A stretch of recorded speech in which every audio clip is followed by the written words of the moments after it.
Oh, this is Tom from Indiana, and I wanted to show you our turbocharged Chevelle.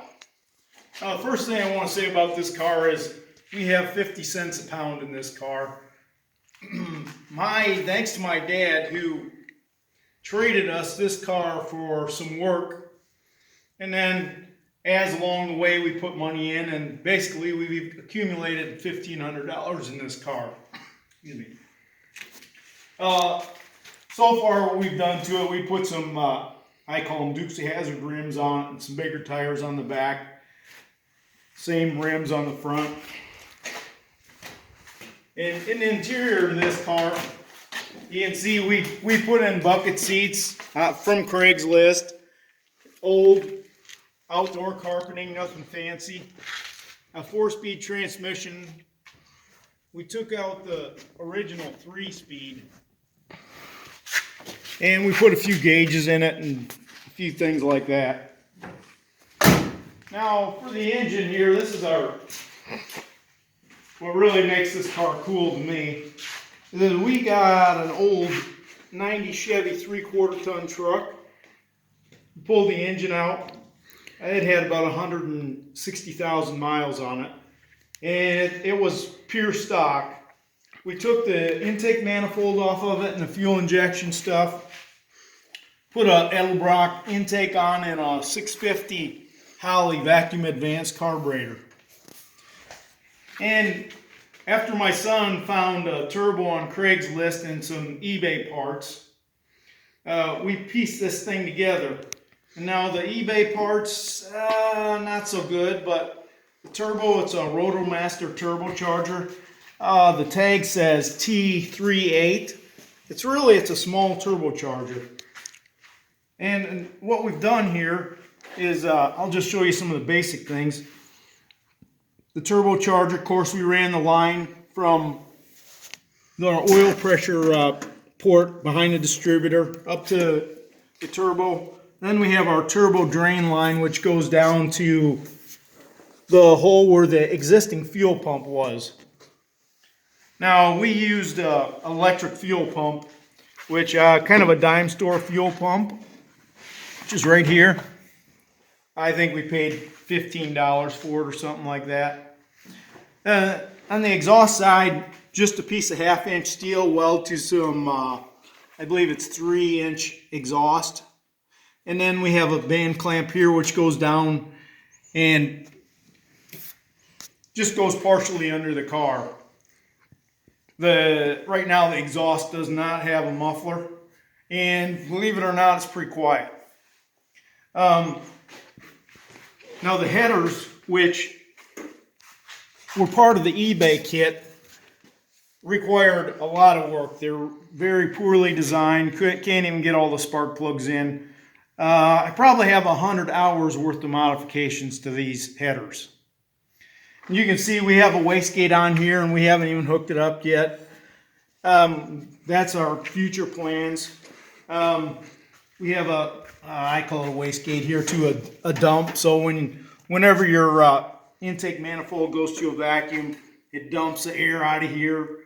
So our turbocharger is not loaded when throttle is in idle position, especially after accelerating, then going back to idle position, creates a vacuum in the intake, then allows the intake air to vent through here and take the load off the turbo. Now, as far as our 650 carburetor, vacuum advance, we removed the vacuum advance pot from right here. And this will have to be capped off. I'm thinking maybe I'm going to drill this port out and then put another boost gauge in there later on. But a lot of people say you can't use a vacuum advance carburetor. You can. You just got to take the time and do the work.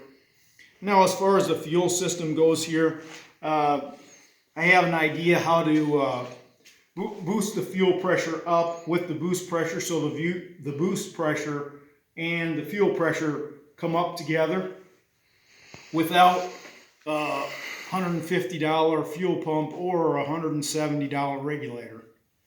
That's one of my projects I'm working on.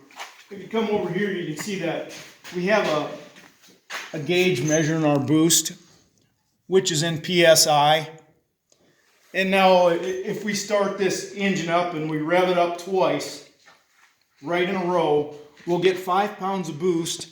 And then when you let off the throttle, it'll jump to 7. So it'll be a spike from 5 to 7.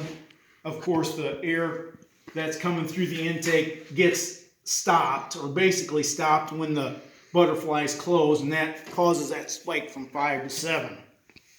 Now if you look over here on this side, you got another header that is also heavily modified, and that goes down underneath the front of the transmission or the clutch area and then goes to the other side, and that's where they tee into the turbocharger. Back here also I have an exhaust valve that I made, so if I want to release the exhaust pressure, I can just turn a screw and open up a butterfly valve in the exhaust and release the exhaust pressure. As of yet, I haven't used it. Now, originally, this engine came with, I believe it was around 250 horsepower. Then when we put the carburetor and the manifold on it, I think we might have gotten closer to 300. And now, after driving this for the first time today, and the fuel system not being all the way up to par, but with a burst of an acceleration for 3 seconds clearly, you know, without any fuel interruptions or anything like that, I can say I don't know that we've doubled our horsepower, but we've gotten somewhere in a ballpark. The horsepower has come up extreme amounts. And now, being with a 4-speed with this car, it's not like you can just stay on the throttle all the time. You got to shift. And the good thing about this, the setup on this, has got this small turbo, and it really spools up quick. I can't say I picked that size of turbo, because I think I would have picked a larger one if I had had a choice, but this has worked out really well, and you can really hear it spool up, especially when you get on the gas. And I'll tell you what I'm going to do is crank this up, and it's been run for a while. It's probably going to squeak the belt a little bit, but I'll fire it up and you can hear it run.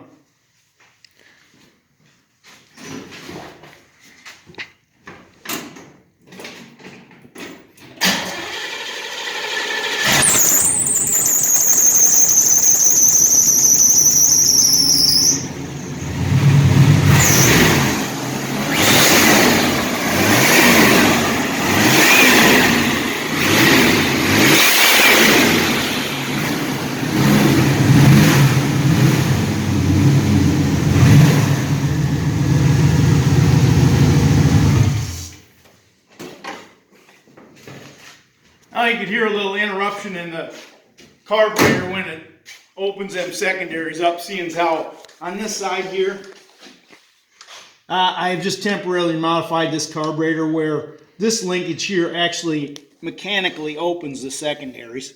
So if you just push the throttle down fast, it chokes just for a second. Now if you're on the road and you push it down easy, it's smooth acceleration. Push it down fast, you get a cough there. But when you push it down easy while you're driving, it's incredible, the acceleration. I am really thrilled to death. Maybe a couple other things I could show you before we go is what we did with our intake setup. This is a lot of the eBay stuff right here, which gave some nice band clamps and some nice aluminum pieces, of which this one's actually cast aluminum. And now, this here is actually a stock part off of the 90 Chevy truck. But now this here is actually a go-kart wheel I chucked in the lathe and spun down. And I think we pretty well covered it. Basically what we have here is an old Chevelle that we don't have much money in, and all we have is fun with it. And, you know, it's probably never going to look great, but we're happy with what we got. Hey, thanks for your time. Indiana Tom here. Have a good day.